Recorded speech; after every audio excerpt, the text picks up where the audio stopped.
I mean, it was $176 for me to fill up my diesel pickup truck. Could you imagine what it's like to be a small logistics transportation company right now? Just wild. Brutal. That's all I can say. I feel like all the especially when it comes to benefits, where the world just wants to keep adding, making the company pay more for more and more benefits, and it's easy for Google to do that, and Apple, these people that got you know more cash on hand than half the countries in the world, and then they absorb that and they get through it, and then all these other things just crush small business. Like right now, if you're a massive trucking company, yeah, it's hurting, your P&L. But if you're a 10-person company, with a couple trucks, and diesel goes up twice as much. Dennis, have you ever heard anyone call up in the transportation sector that was looking for recruiting services that wasn't extremely focused on the salary because they're in a really small margin business? Every logistics and trucking company we've ever worked with always negotiated our pricing, always was very tight on their budget. Obviously, it's a very low margin industry, but I can't imagine how they have to pivot to fight these gas prices. I mean, they often want to hire a $75,000 person, but they're like, we can't afford that. We need something close to that person for like 50, because they just don't have the margin. It's ultra competitive. People just go with the cheapest truck. That's kind of reliable at the end of the day. There's like no margin in that business. And then diesel goes up. And it's like, okay, well, now you got to raise prices. But I don't remember, Kane, I don't know if you remember that story where like Southwest bought like fuel futures, or like they did something to hedge the oil industry, and then they were able to float for years with lower ticket prices. Do you remember that story? I don't remember that story, but I do know that that's a strategy that they use. And I'm thinking that the big trunking companies might be able to do that. They might be playing some other game, hedging against rising prices, the way Southwest did. And maybe it's a different airline. I thought it was Southwest. If you're a $10 billion trucking company or something, logistics company, you can do that. The local mom and pop shop that's got 10 people, they're not going to the broker and saying, hey, we need to hedge oil. It's just not happening. I think that when you think about the economy at a bigger level, this is dangerous in my opinion, because we get to a place where, like you said, James, only the large companies with massive cash positions have the ability to stay in business. And you let that snowball roll down the hill a little bit, and you start to get price pressure and things. But so we have to do something, I think, to help smaller businesses get through this. So the headline here is that if you're companies that are tight margins and light capital are struggling, we've gone to this place where the trend has been, all right, let's go to just in time, let's do lean, let's figure out all these ways to get skinnier and skinnier as a business. The better operators over the last 12 months will have been in a place where, okay, they've gone to get lines of credits and things to make sure that they can operate through here. But not everybody has that level of sophistication or forethought. When you're busy in the day-to-day doing business at some of these smaller companies, you just don't have the luxury to think about those kinds of things. And it's too difficult to build a company like this and then have it fall away because of gas prices. I mean, that seems like a trivial thing to lose your business to. I mean, Dennis, from your old house to the office, how many like small transportation companies do you remember driving by? I mean, a ton. 30, 40, maybe more. We have all these tier 1, tier 2, tier 3 automotive plants, warehouses. Like, there's so much industry in the Metro Detroit area alone. You don't need a full semi truck for that. You had a lot of small loads going around. What do you do now? Do you just push that cost up? And then what happens is like, oh, maybe I need to go bid it out. End up bidding it out to someone that's a little bit larger, a little bit cheaper. Now we're running the mom and pops out of business. It's that movie where it's a comedy movie where they thought in the future you were going to buy everything from Costco. Even if you wanted a law degree, you're going to go to Costco. Come to find out, that really became Amazon. And it's now Amazon where you get everything from. But I don't want to live in a world where there's no small business anymore. If you want a job, you go to Amazon. If you want a trucking job, you go to this $50 billion trucking company, because we're going to destroy everything small business. And then you got to think about the corruption, because, big companies do more lobbying and they're more worked in with politicians. They get all the control in the world. Like, is that really where we want to go as America? You used to be able to go buy your first truck, get a client, start moving some parts around, and work your way up. That's one of the issues. This is getting a little bit kind of in the weeds here, but that's one of the issues with antitrust in this country. Is the definition, I think, is a little bit wrong. Because if you contrast us to Europe, here in the US, we focus antitrust on like prices, so consumer harm. If XYZ affects the consumer negatively, then there's an antitrust issue. Whereas in Europe, it's focused on competition. If there's not enough competition, then they'll act. This is the same kind of thing. So if you think of us not helping all these businesses get through this, and then we have Amazon that's the only logistics company in the country, it's I'll go back to the original point, which is it's just not a great way to build an economy, I think. Yeah, you gotta be waiting on whether or not Jeff Bezos raises the money for your prescription that's gonna get delivered. Yeah, and then if he does do that, and then we say, okay, no, how long is it going to take for us to rebuild some level of logistics to where we can do anything again? If we, for example, boycott Amazon, if that ever happened, it would take forever. It ends up being in too much control, but it's also like that American dream. My father worked in a steel factory. When he started there was a guy that had a steel truck. I think he worked for somebody else. Those big steel coils that you see driving around going to plants. I think he worked for somebody else, saved his money up, and then he bought his own truck. And then he started, he's a steel hauler independently, saved his money up, bought a second truck, saved his money. Next thing you know, he's got 5, 6, 7 semi trucks, and he's got his own trucking company. Well, this dude started off driving a truck for somebody else, right? And that guy went on to probably make millions of dollars, and that money fed back into the local economy. That dream gets crushed when you can't have any kind of small business anymore. And that's what kind of bothers me as well. If we have enough money, and I'm not saying that this is the solution, but if we have enough money to give everybody stimulus checks, why can't we subsidize gas prices a little bit for people in industry to help them in this period? I feel like there's enough incentive to keep businesses going. Hey, sorry to cut you off. I literally just saw on the TV that they're talking about extending the moratorium on school loans again. And I don't know what that stat is. Dennis, is it like if you have a college degree or any kind of college education, you make like $1 million more than someone without? I don't know that stat. I'm trying to think try to look it up really quick. Or Kane, do you remember what that? Yeah, I think that is the stat. $1 million seems to ring a bell. So we're going to keep giving assistance to people that are already going to make $1 million more than the truck driver. But we're going to sit here and watch, small businesses get crushed like this, while we're helping out the people who are already going to make $1 million more over a lifetime. Like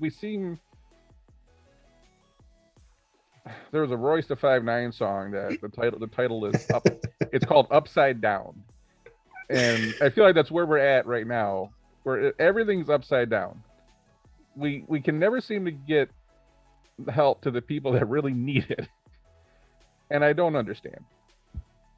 Yeah, you guys are right. It's $1.2 million more. $2.8 million in total for anyone that has a bachelor's degree throughout their career is what they earn, and it's $1.2 million more. So that's from Georgetown University. So there you go. Would you be better off helping some of the small businesses like these truck drivers right now, or are you better off helping the people that are already going to earn $1.2 million more? Oh my God. And there's downstream effects to this too, because we're talking diesel prices, we're talking small logistics or trucking companies here, but the businesses that typically will procure services from a smaller trucking company isn't Amazon. It's the I don't know, the restaurant down the road or whatever. Like, this is wider than just small trucking companies. It affects small businesses across cities and across neighborhoods across the country. It's just we've talked about this in prior episodes, but just the idea that we're not very good at getting to the root cause. This is my theory here, but we're not getting very good at getting to the root cause of issues. We're not very good at extending out the second order, third order consequences of what we see in the headlines, and it's just concerning. Yeah. Go ahead, Dennis. Another issue is like the smaller trucking companies, if they do have a larger client, let's say, especially here in the Metro Detroit area where they're probably dealing with a lot of tier 2, tier 1 and some OVM companies. If you're lucky enough to have one of those larger accounts and you go back to them and you tell them, listen, I got to increase my pricing, they're going to be like, see ya.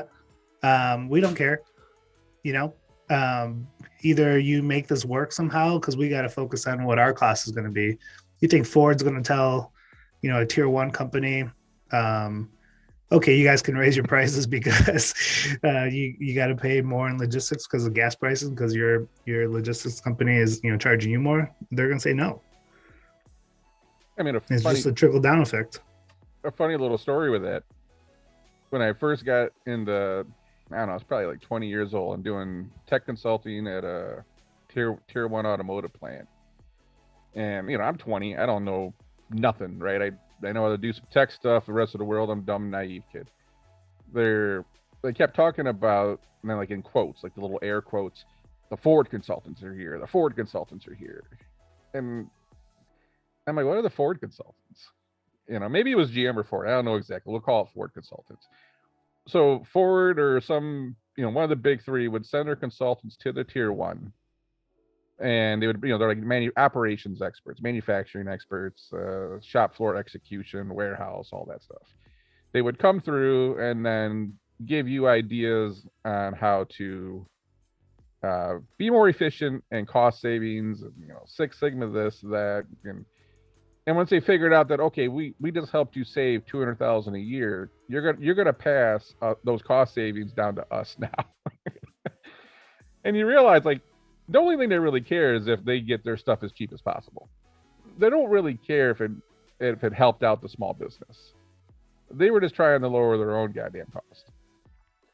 And right from then, you realize that it's money, it's business, right? Do they think they really care whether or not a local small business thrives? So you're right. If you go back to the OEM right now or larger tier 1 and say, hey, I need to raise my costs, they're like, screw off, I'm gonna go bid it out. Yeah, make it work. Which, you take the loss so I can continue to benefit if you want me as a client. But that's business, right? Really, I mean, this is obviously another topic, but just to get this off my chest, all these years about lean manufacturing and finding ways to build a car cheaper, the car expenses just keep going up and up and up, but we always seem to be finding ways to make our cars cheaper. Drives me nuts. No. Look at the truck prices right now. You can spend, I know because I just ordered one, spend $80,000 to $100,000 on a pickup truck now. For a pickup truck. Doesn't sound like they're finding ways to make it cheaper. So, especially for an industry that got saved a few years ago. Yeah, that's over a decade ago, man. Things have changed. Things have just changed. It goes back to the point that you made early in the episode, James, where what companies will do when they have these when they help their margins is they can point to say, look, it's more and more expensive now to look at or to hire employees. That might have been a off the call conversation, but it's just getting more and more expensive in this world to have teams and have people and have employees. Benefits are going up, so that'll be what everybody points to. There's going to be a tipping point, and the only reason we're not seeing it now is because we got this quote unquote massive worker shortage, right? It's a lot of problems are getting swept under the rug because right now everyone's just kind of fighting to survive. But if you look at the cost of employing people right now. It is so expensive. Where do you think that ends up going? People often think that, oh, the company makes so much money, they're just going to have to lower their margin. It's like, there really wasn't that much margin. Technology fees alone add so much to, Kate and I, you joked about this before, where back in the day you bought a copy of QuickBooks, right? And you could run that copy for 3 to 5 years or something. Now you got to buy this, SaaS product where it's a monthly fee forever. You could buy Microsoft Office, run it for a few years. Now you got to buy a subscription. Salesforce, you need a subscription. There's all these technology costs involved with running a business now. Well, those get passed on to the cost of the product. Employees, whose unemployment insurance, didn't go up this year because now we got to pay for all the unemployment for during the pandemic. Did someone think that they were just going to like airlift some money in to pay for all that unemployment money? Like, Dennis, we watch our unemployment insurance go up, and that's Michigan, and you got to pay the FUTA, whatever the federal one is. Yep. Did anyone think that the businesses weren't going to be on the hook for that? Well, another expense. The cost of benefits. How much did benefits go up this year, Dennis? 8-10%? 8%. It's like, man, well, everything's going to get more expensive. And then you add in fuel prices. Good luck trying to stay alive if you're a small company right now. The only thing that you can do, and Ken and I, you talk about this at Daggerfin, what we do is you're going to have to get as big as possible if you plan to survive. Trying to stay alive is just like boutique, 5-person, 10-person, anything anymore. Your likelihood of you still being here in 10 years is pretty small. It's either get big or die. You took the words right out of my mouth. I was just saying, like, you can't, the small business owners that are just need time to figure it out, it doesn't work anymore. It's like you have to know what you're doing from day one in order for you to survive. You agree with that, Kane? I do. I was interested to know, I mean, all of us have a little bit of global perspective. Is this a uniquely US phenomenon in terms of this, the friction to be a small business right now, or is this something that you guys are seeing globally? I mean, look at what's the entrepreneurial base look like in Europe. Kane, you travel the world more than Dennis and I probably combined, but the last time I checked, Europe wasn't exactly the I don't know, I'm trying to fancy words here, the paragon or something of entrepreneurship. Trying to come up with some fancy phrase here. I mean, how's that look? No, you're right. So maybe we're just reverting to some level of like what is standard. I mean, just because it's standard doesn't mean it's good, though. That's true. So, now I'm a very really pro small business type of person. I love when people go create their own things and they escape the corporate world, and that is your way to wealth in many ways, especially if you didn't go to college. And I'm seeing that getting crushed every day. And it's like, man, you're either going to end up not going to college and like broke, or going to college and then just being miserable, depending on where you end up. I'm pretty sure I just saw on a news channel this morning that you can get a degree in happiness now. No. I was pouring a cup of coffee and I'm like, that can't be real. I'm going to Google it in a minute, but I'm like, it wouldn't surprise me if there's a college out there that's going to charge you like 80 grand to get a degree in happiness, and then you're going to sit around and say, well, I can't get a job. Like, man. Chief I can't wait. officer. I'm Googling it right now.